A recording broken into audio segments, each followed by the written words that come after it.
শিলিগুড়ি জলপাইমুড়ে বহু বছর ধরে ব্যবসায়ীরা দোকান বসে ব্যবসা চালিয়ে যাচ্ছেন। সেই দোকানগুলোকে শিলিগুড়ি পৌর নিগমের তরফে কোনো নোটিশ না দিয়ে আজ উচ্ছেদ করা হয় বলে অভিযোগ। যদিও জানা গেছে বহু বছর ধরে জলপাইমুড়ে রাস্তা দখল করে যেহেতু ব্যবসা করছে ব্যবসায়ীরা, সেই কারণে এই উচ্ছেদ বলে পুর নিগম সূত্রে খবর।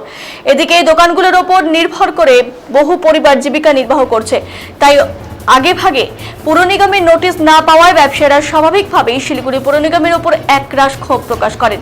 ব্যবসায়ীদের বক্তব্য, কিছু দোকান ভাঙা হয়ে গেলেও পুনর্বাসন না হলে বাকি দোকানগুলোতে তারা হাত দিতে দেবেন না। বুধবার অর্থাৎ আজ সকাল থেকে শিলিগুড়ি পুর নিগমে একাধিক গাড়ি ঘটনাস্থলে পৌঁছে, এমনকি আর্থ মুভার নিয়েও আসা হয় শিলিগুড়ি জলপাইমুড়ে। সেই আর্থ মুভারের সামনে আন্দোলনকারীরা বসে পড়েন, ফলে খুব বেশি সময় ধরে চলেনি আর্থ মুভার। জলপাইমুড় ব্যবসায়ী সমিতি ব্যবসায়ীদের বাধার মুখে পড়ে এদিন ফিরে যেতে হয়েছে পুরকর্মীদের। ঘটনাস্থলে বিশাল পুলিশ বাহিনী উপস্থিতি থাকলেও ব্যবসায়ীদের বাধার মুখে পড়ে ফিরে যেতে হয় শিলিগুড়ি পুর নিগমের পুরকর্মীদের।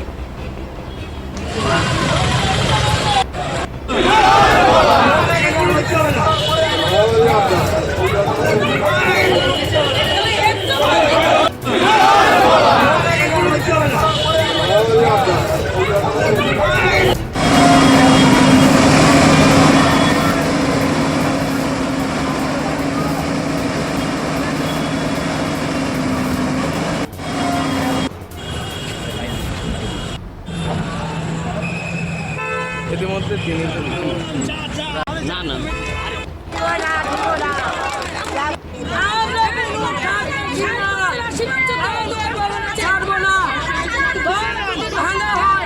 আমাদেরকে মেরে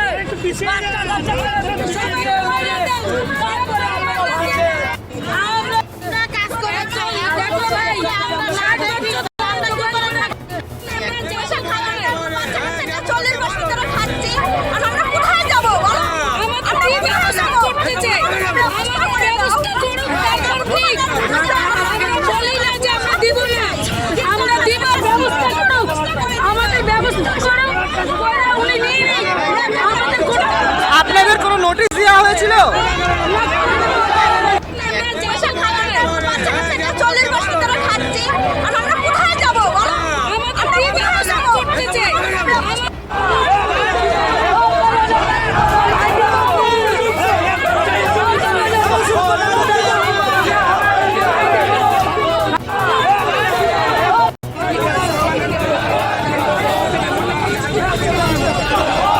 বক্তব্য একটাই, আমরা শহরের উন্নয়নের পক্ষে, উন্নয়নের বিরোধিতা আমরা কোনো সময় করি নাই, করব না।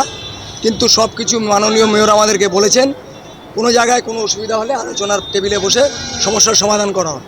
আমরাও সেটাই চাই। আমাদের ব্যবসায়ীরা এখানে প্রায় 50 বছর 60 বছর থেকে ব্যবসা করছে। প্রথমে ওনার বাবা করতো, এখন বর্তমানে ছেলেরা ব্যবসা করছে।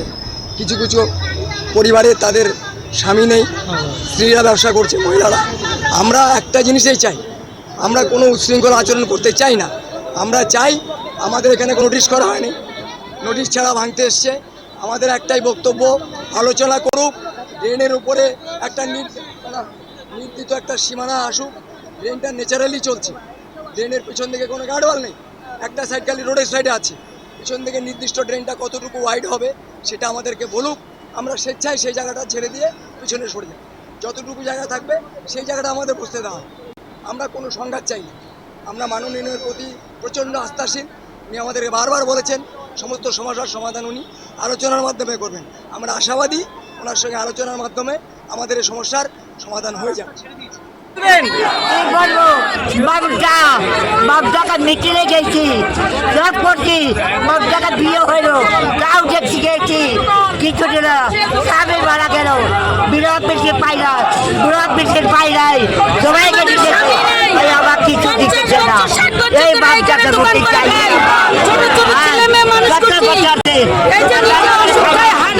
আর কিছু বাইরে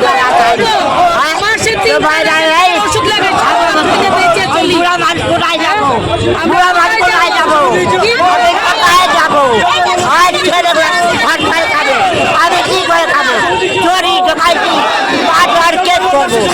এটাই হবে, এটাই হবে, এটাই হবে, বাজার হবে, এটাই হবে, এটা কই হবে না। তাই এই বুড়া মানুষকে কই জানতে পারবে না, আমরা কেউ নাই।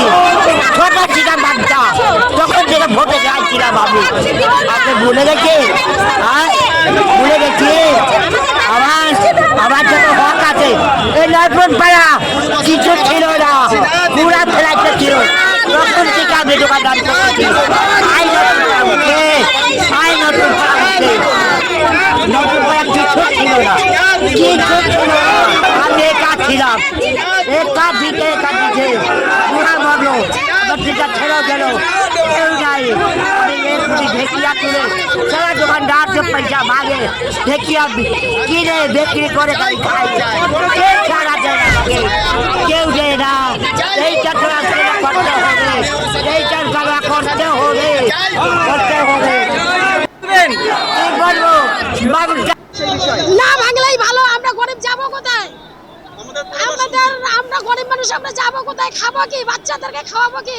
বাচ্চারা সকালে ঘরের থেকে বেরিয়ে স্কুল গেছে, হ্যাঁ, ওদেরকে যাওয়া আসে গাড়ি ভাড়া লাগে, খরচা লাগে বাচ্চাদের পড়াশোনার। তাহলে আমরা যাবো কি করে, খাবো কি করে, চলবো? আমি এত বড় একটা পেশেন্ট, সারা শিলিগুড়ির লোক জানে, মমতা দিদি জানে, গৌতম দেব জানে, মহাদেব মিত্র কলকাতার সেও জানে। গৌতম দেব চিঠি দেওয়ার পর আমি কলকাতায় লকডাউনে ভর্তি ছিলাম, হ্যাঁ, মেডিকেলের থেকে আমি 150 ট্যাবলেট পাই, 250 টাকার ওষুধ আমাকে ডেইলি লাগে। তাহলে আমি কি করে চলবো? এখানে আমাদের 40 বছর হয়ে গেছে, 40 বছর। জিন্দাবাদ, জিন্দাবাদ।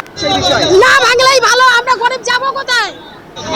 আমরা আজকে 60 বছর ধরে গরিব মানুষ এই জলপাইমোড় এলাকায় সবাই ছোটখাটো ব্যবসায়ী করে দোকানদার করে আমাদের সংসার চালাচ্ছি। আজকে যে আমাদেরকে উচ্ছেদ করতেছে, আমাদের একটা ব্যবস্থা করে দিয়ে তারপর আমাদের উচ্ছেদ করুক, আমাদের কোনো ব্যবস্থা করুক। আর যদি ব্যবস্থা না করে আমাদেরকে গুলি করে মাইরে দিক, যত আছে সবাইকে গুলি করে মাইরে দিয়ে উনি যা করে করুক। আমরা এখানে 60 বছর ধরে ব্যবসা করতেছি, না কোনো নোটিশ দেয় নাই, কোনো নোটিশ দেয় নাই আমাদের। হ্যাঁ, আমাদের ব্যবস্থা চাই। আমরা আজকে 60 বছর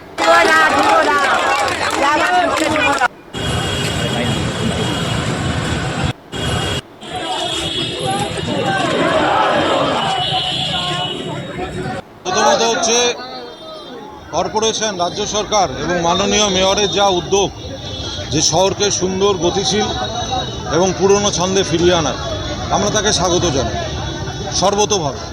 এবং গত শুক্রবার মাননীয় মেয়রের সাথে বৃহত্তর শিলিগুড়ি খুচরা ব্যবসায়ী সমিতির প্রতিনিধি দলের সভা হয়েছে। সেখানে আমরা প্রস্তাব দিয়েছি যে বাজার এলাকাগুলোয় কোনো রকম উচ্ছেদ না করার জন্য। বাজার এলাকাগুলো যদি কোনো রকম উচ্ছেদ করতে হয়, ফুটপাত খালি করতে হয়, ড্রেন খালি করতে হয়, তাহলে সেটা বাজার কমিটি করবে। আমরা চাই এই দায়িত্ব আমাদের দেওয়া হোক। এবং গত দুদিন ধরে এখানে ইঞ্জিনিয়াররা এসছেন, কর্পোরেশন কর্তৃপক্ষ এসছেন, ব্যবসায়ীদের বলে গেছেন, তারা কিন্তু সমস্ত ফুটপাত খালি করে দিয়েছে। দেখুন, আপনারা ঘুরে ঘুরে দেখুন, সমস্ত বারান্দা খুলে দেওয়া হয়েছে, ফুটপাত খালি করে দেওয়া হয়েছে। তারপরেও কেন আজকে দোকান ভাঙতে এসছে? এইটা নিয়েই ব্যবসায়ীদের ক্ষোভ। এই ক্ষোভের থেকেই তাদের পরিষ্কার বক্তব্য। পুনর্বাসন দেওয়ার কথা মেয়র সাহেব আমাদের আশ্বাস দিয়েছেন, আমরা তাকে স্বাগত জানিয়েছি এবং আমরা তাতে খুশি। কিন্তু আমাদের বক্তব্য, ফুটপাত ছেড়ে দিয়ে, ড্রেন ছেড়ে দিয়ে এই যে ব্যবসায়ীরা যারা এখানে আছেন, তারা তো সরকারি জায়গাতেই আছেন। কর্পোরেশন তো সরকারি জায়গাতেই ব্যবসায়ীদের পুনর্বাসন দেবে, তাহলে এখানে দিতে তাদের পুনর্বাসন কী অসুবিধা হচ্ছে? এটাই আমাদের সুনির্দিষ্ট প্রস্তাব। আমরা আলোচনার দরজা খোলা রেখেছি, আলোচনা করতে চাই। আমরাও চাই শহরটা সুন্দর হোক, কিন্তু এভাবে না। এই প্রক্রিয়াকে আমরা সমর্থন করি না। আমরা চাই সঠিক পরিকল্পনা করে পুনর্বাসনের ব্যবস্থা করে। আমাদের একটা বক্তব্য পরিষ্কার, পুনর্বাসন ব্যতি রেখে কোনো ব্যবসায়ীকে শিলিগুড়ি শহরে উচ্ছেদ করা যাবে না। আমরাই সরে যাব, আমরাই ছেড়ে দেবো ফুটপাত, আমরাই ছেড়ে দেবো ড্রেন, কিন্তু আমাদের পুনর্বাসন দিতে হবে। আপনাদের কি মনে হচ্ছে শিলিগুড়ি পুর নিগম উদ্দেশ্যপ্রণোদিতভাবে এই করছে শিলিগুড়ি শহরে এই ফুটপাত দখল? না, কর্পোরেশন উদ্দেশ্যপ্রণোদিতভাবে করছে না। তবে মেয়র সাহেবের সাথে আমাদের আলোচনা করে এটা মনে হয়েছে সবটা মেয়র সাহেবের গোচরেও নেই। এইখানে যেমন এই এলাকাটায় কোনো নোটিশ দেওয়া হয়নি, বিনা নোটিশেই এগুলো ভাঙা হচ্ছে। আমাদের বক্তব্য, নোটিশ দেওয়া হোক, ব্যবসায়ীদের 7 দিন সময় দেওয়া হোক।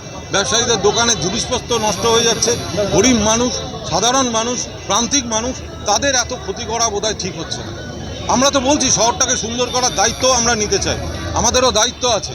সুতরাং সেই দায়িত্ব আমরা নিষ্ঠার সাথে পালন করব। কর্পোরেশন আমাদের দায়িত্ব দিক, এইটা কোনো প্রক্রিয়া হতে পারে না। আপনারা কি পাশে থাকছেন এই ব্যবসায়ীদের?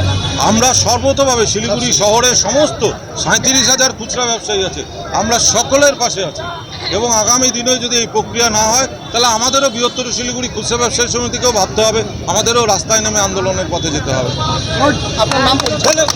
আমার নাম বিপ্লব রায় মৌরি, সাধারণ সম্পাদক বৃহত্তর শিলিগুড়ি খুচরা ব্যবসায়ী।